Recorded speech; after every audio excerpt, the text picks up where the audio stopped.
What's up guys, Maximilian here, and man, yesterday was an interesting day, to say the least. So, the Wii U got its final information push from Nintendo. Everything was revealed as far as the system. The launch titles are still somewhat in the air, but the big news was the fact that, the system's actually going to have games. Like, my gosh. But essentially, the system has games now, and it's really shocking, and it's kind of exciting. The crazy thing is that for a lot of people, and I think the reason a lot of folks are getting upset that Bayonetta is now on another console, is the fact that people aren't used to having to buy new consoles. Especially for the fact that, this is the most ironic thing I find about the situation, is that people are getting upset that they're going to have to shell out $300 to $400 to play Bayonetta 2, a franchise that they know and love from a console that they've had for 5-6 years, if not even more at this point. The funny thing is that you're gonna have to shell that money out to get a Wii U to buy the game. However, in most case scenario, or the most likely scenario, if Bayonetta 2 had stayed with Sega, that just means that they would have made it on a new console. Most likely not the Xbox 360 or the PlayStation 3. This is the end of this console cycle, the end of an era of like the longest video game generation that we've had like ever, for console gaming that is. And you would have probably had to shell out even more money to play Bayonetta 2, most likely in the amount of something near $400, which is most likely what the PlayStation 3 or the Xbox 720, PlayStation 4 and Xbox 720 is going to kind of cost. I think they're going to be around between $300 to $400. So, it's the same thing. That's the funniest part, is that you're going to have to spend the exact same money. The fact that it's on the Wii U means that the game actually has a home. For you guys that don't know, and I think this is why a lot of people are upset, and you have the right to be upset. Don't make it seem like I'm directly attacking you guys. I'm attacking the people that make their point heard, or try to make a point with the most verbose and just non-educated form, like just screaming out random words at people and just saying they want to kill themselves is exactly not what you want to do to get a response from somebody, especially a video game development company. Now, so what happens with Bayonetta is the fact that they have all these people willing to play their game. They have all these people that want to play their game, but they don't want to play it on a new system because it's a Nintendo console. It's already shown the fact that Nintendo's trying to change the mold with the Wii U, and I wasn't even the biggest Wii U fan until I learned about this stuff. In fact, I had not even pre-reserved the system, so don't make it seem like I'm directly attacking Bayonetta fans or people that are upset about the console's exclusivity. You guys actually, like I was saying, have a reason to be upset that it's on a different console. It's just, you gotta take it with a little bit of a different stride than saying, I'm going to kill myself, and repeatedly going crazy on the people that develop the game.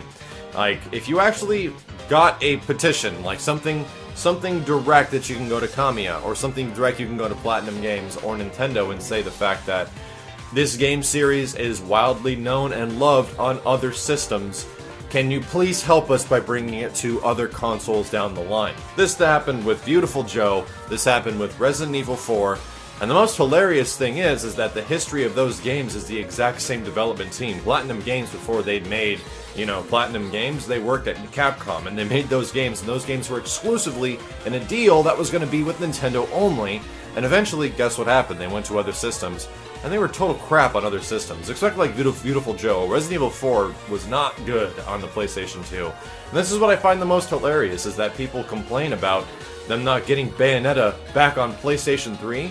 I don't even know how you guys played Bayonetta on PlayStation 3. It ran at like 30 to something frames per second. The immense amount of detail in the game was severely dropped. Like, the Xbox version was really good. I'm not a guy to directly go after companies, or directly to follow companies for a reason of like the hardware they create. No, I'm not a person that follows hardware. I follow games. I follow the guys that actually make games. Sure, the hardware harnesses the power of the games, but at the same time, I'm a guy to go out and buy a system just because, wow, one game seems really good. I'll do that. I mean, I've saved up money before to do stuff like that with like Uncharted with the PlayStation 3 several years ago, and I just know down the line that this company, if they receive your support, will make more. It's just one of those things. You have to kind of understand the situation that they're in. They have a new console coming out. It's going to be console exclusive. You just kind of gotta take things with a different approach if you're feeling a certain way, instead of going ballistically apeshit on the internet. I think especially with the fact of the video I made, the reason I made it is because it was hilarious. Like, those tweets were hilarious. I could not even imagine the fact that these people need to understand, or these people need to see the fact that, like, yo, this is what you sound like. Like, really, like, when I read this dialogue, this is the voice I hear. So, don't make it seem like it's a personal threat towards you guys. I'm not even, like, the biggest Bayonetta fan. Sure, I do like Platinum Games, and I love the games they make. But I'm not like a Nintendo diehard. I'm not going to be forthfully outgoing and convincing people to buy the Wii U. I think it's exciting the fact that this console generation is finally ending. And I think it's exciting that the Wii U will finally be doing things for gaming that might be actually pretty good, like finally giving us 60 frames per second on some games. Who knows? I don't actually yet, because I don't have the thing in my hands. I've just briefly played it at E3 and a couple of other events. But if you guys enjoyed the video, please let me know. If you enjoyed that Bayonetta stuff, man, it was a crazy yesterday, that's for sure. But I'll definitely be making a follow-up to this as far as the Wii U, as far as my thoughts on the Wii U, what I'm kind of looking forward to, and what I'm a little worried about, because I have pre-ordered the system at this point. I will be doing Wii U coverage on this channel, so you can look forward to it. It's going to be an interesting November with that system and every other video game known to man coming out within the same couple of weeks.